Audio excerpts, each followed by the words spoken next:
Thrall, son of Durotan, war chief, world saver, diplomat, elemental burnout, green Jesus, and back again.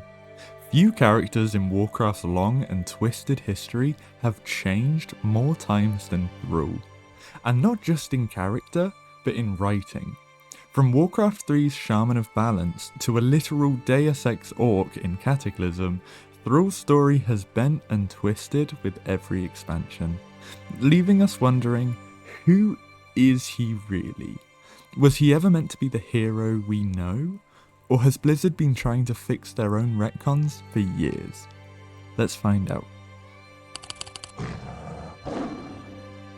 So we'll start where we always do, a little bit of backstory. And Thrall's begins with a tragedy that defined the Orcish race, the internment camps. Born Goel, son of Durotan and Draka, though he was raised by humans, specifically the rather cruel Aedelus Blackmoor. Now crucially, the early Warcraft manuals, as well as prior Warcraft 1 lore, portrayed Thrall as a revolutionary figure. He was intelligent, noble, and deeply tied to the old ways of the Orcs, without the demonic corruption. His journey wasn't about being a chosen one, it was about rediscovery, about creating an identity for the Orcs. But by the time Warcraft 3 rolled around across his Warcraft journey, Thrall had transformed into the idealistic shaman leader, a Moses figure, where he was leading his people to the promised land of Durotar. He was noble, grounded, and balanced. And of course, this Thrall had his flaws, hesitation, much guilt, and a few self-doubts. He was still an Orc's Orc, not yet the symbol of perfection he'd later become. Now of course, the MMORPG rolls around. Vanilla Thrall was a cornerstone of the Horde. Of course, now we go into being respected, diplomatic, and of course, beloved. Players saw him as the moral backbone of the faction. And honestly, considering the Warcraft 1 to 3 lore, this was his perfect state. A proper leader holding up the Horde, allowing us to venture out and start solving Azeroth's problems. But the inconsistencies began when expansions needed him to fit whatever theme was on offer. In TBC, Thrall's story slows down, while other characters like Garrosh step into the spotlight.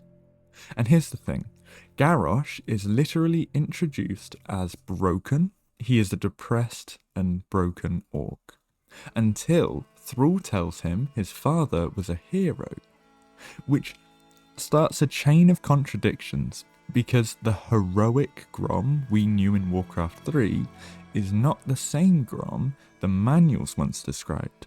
Of course, worth another video, but he is described as a blood-drunk, impulsive berserker. Now Thrall's version of history, his idolization of Grom, creates its own loop. Blizzard essentially rewrote Orcish redemption through Thrall's eyes. And that's where the inconsistency kind of engine begins, because Thrall as a narrative device, no longer a consistent character. Now of course the part we're all waiting for, because Cataclysm is where everything actually explodes, literally and metaphorically. Thrall steps down as war chief, he appoints Garrosh, and takes up the mantle of World Shaman to heal Azeroth. And this is where things get a little bit more inconsistent and a little bit blurrier. Shamanism, up until this point, was always a humble art. Elemental balance, respect, and symbiosis. Suddenly, Thrall is commanding the elements like a divine being, holding the world together through sheer willpower. Now in lore terms, and in the Shaman video I've made in the past, this makes no sense.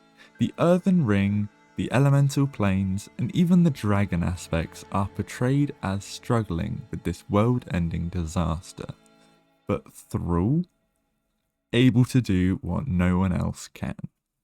And this is where he got the name Green Jesus. And this is the funny thing, even Blizzard acknowledged it later in some BlizzCon interviews, where they said that Thrall had become too powerful, too perfect, and too narratively convenient. He was basically the narrative duct tape holding Cataclysm together. Now after Cataclysm, Blizzard realised they'd overused him. In MoP, Thrall takes a step back, which honestly really helped. We saw his family life, Agra, and his attempts at humility again. Now, of course, quite a few things happened in MoP regarding Garrosh. We'll get to that in a moment. But Blizzard used the alternate timeline in WoD to revisit Thrall's past. This is where we get even more inconsistencies.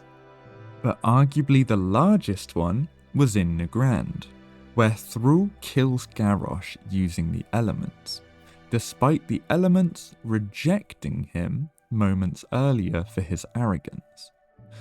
So are the spirits petty, or just inconsistent? Chris Metzen actually mentioned that the fight was meant to symbolise Thrall's loss of faith, both in Garrosh and the elements, but the visuals made it look quite the opposite. So we end up with this contradiction. Was Thrall being punished, or was he still favoured by the elements? Blizzard couldn't seem to decide, at least not the art department and the writers. Then by BFA, Thrall's role became strangely reactive. He's hiding, he's disillusioned, and then suddenly returns again, of course to guide the Horde and help defeat Sylvanas. The man cannot catch a break. It's one of the greatest character contradictions in modern WoW. So, Thrall abandons leadership to find peace, only to be called back because nobody else can do it, and, well, even the dialogue between Sourfang and him in the cinematic hints at the joke. And, well, Blizzard, they kind of write him that way because it's safe, but when in doubt, bring back Thrall. And to round off, by Dragonflight, we actually see a more tempered, introspective Thrall.